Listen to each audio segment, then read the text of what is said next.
कई लोग कम बोलने और ज्यादा सुनने की आदत डालना सीखना चाहते हैं।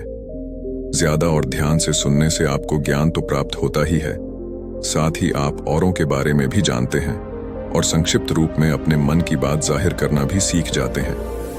तभी बात करें जब जरूरी हो। बोलने से पहले सोचें कि आप जो कहने वाले हैं वो वाकई जरूरी बात है कि नहीं।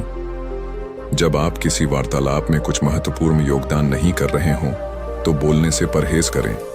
लोग उनकी बात को ज्यादा अहमियत देते हैं जो अपने शब्दों को सावधानी से चुनते हैं। अगर कोई हर बात में अपनी राय दे रहा है या कहानियां सुना रहा है तो लोग उसमें समय के साथ ध्यान देना बंद कर देते हैं। अगर आपको ज्यादा बात करने की आदत है तो आपको भी बेकार जानकारी बांटने की आदत पड़ जाएगी। चुप्पी तोड़ने के लिए बात नहीं करें। कई बार लोग सिर्फ चुप्पी तोड़ने के लिए बात करते हैं। हो सकता है कि आप ऑफिस या स्कूल में सिर्फ इसलिए बोलने लगे हैं क्योंकि वो चुप्पी आपसे बर्दाश्त नहीं हो पा रही है। कई बार चुप्पी ठीक होती है और उसे खत्म करने के लिए बोलने की जरूरत नहीं है। उदाहरण के तौर पर, अगर आप और आपके साथ काम करने वाला एक समय पर ब्रेक रूम में हैं, तो आपको बातचीत शुरू करने की जरूरत नहीं है। अगर वो आपके साथ बातचीत करने में रुचि नहीं दिखा रहा है तो शायद वो आपस में जान पहचान नहीं बढ़ाना चाहता है। ऐसी स्थिति में एक विनम्र मुस्कान देकर चुप्पी को बरकरार रखें। अपने शब्दों के बारे में ध्यान से सोचें। अगर आप बहुत ज्यादा बोलते हैं तो हो सकता है आप वो बोल दें जो सबसे पहले आपके दिमाग में आए। आप एक बार को भी यह नहीं सोच पाएंगे कि ये बात उचित है कि नहीं। कम बोलने की आदत डालने का मतलब है अपने शब्दों को तोल लें। कुछ भी कहने से पहले ये सोचें कि क्या आपके शब्द सही हैं। इससे आपको खुद ही कई बातों का ज्ञान हो जाएगा और आप यूं भी कम बोलना सीख जाएंगे। कई बार लोग ज्यादा बोलने की वजह से ऐसी जानकारी भी दे देते हैं जिसे वह छिपाना चाहते हैं। जब भी आपके मन में कुछ कहने का विचार आए, खास तौर से अगर वो बहुत निजी है, तो एक बार रुक जाएं। याद रखें कि आप बाद में भी नई जानकारी दे सकते हैं, लेकिन अगर कोई बात सार्वजनिक हो गई तो उसे फिर छिपा नहीं सकते। बोलने से पहले समय का एहसास कर लें।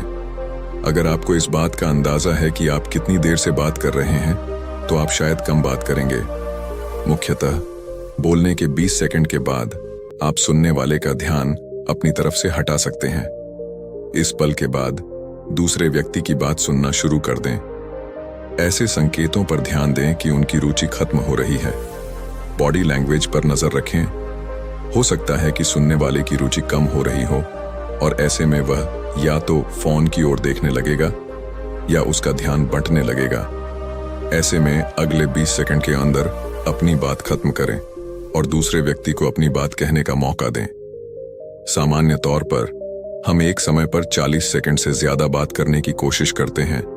इससे ज्यादा अगर हम बात करेंगे तो दूसरा व्यक्ति उत्तेजित हो सकता है और ये सोच सकता है कि आप उसकी बात काट रहे हैं। जब भी आप बेचैनी के चलते ज्यादा बोलते हैं तो एक बार सोच लें। कई बार लोग सामाजिक बेचैनी के कारण ज्यादा बात करते हैं। जब आप ज्यादा बात करें तो उस पर ध्यान दें। क्या आप बेचैन हो रहे हैं? अगर ऐसा है तो और तरीकों से उसका हल निकाल लें। जब आप देखें कि आप ज्यादा बोल रहे हैं तो रुककर अपने मूड का जायजा लें। आपको कैसा लग रहा है? क्या आप बेचैन हो रहे हैं?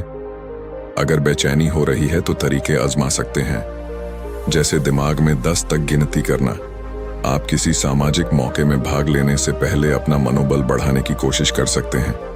अपने को आश्वासन दें कि घबराना एक सामान्य बात है, पर आपको शांत होकर मस्ती करने की कोशिश करनी चाहिए।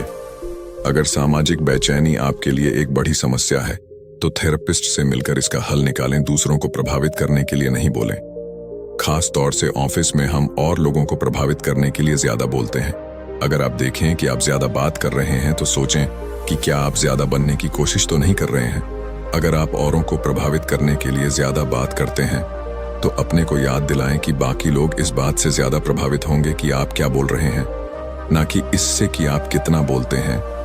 अपने बारे में जरूरत से ज्यादा बातें बताने के बजाय अपने विचारों को तब तक संजो कर रखें जब आपके पास बातचीत में जोड़ने के लिए कोई महत्वपूर्ण बात हो। दोस्तों, अगर आपको हमारा ब्लॉग पसंद आया तो कृपया हमारे YouTube चैनल को भी सब्सक्राइब करें।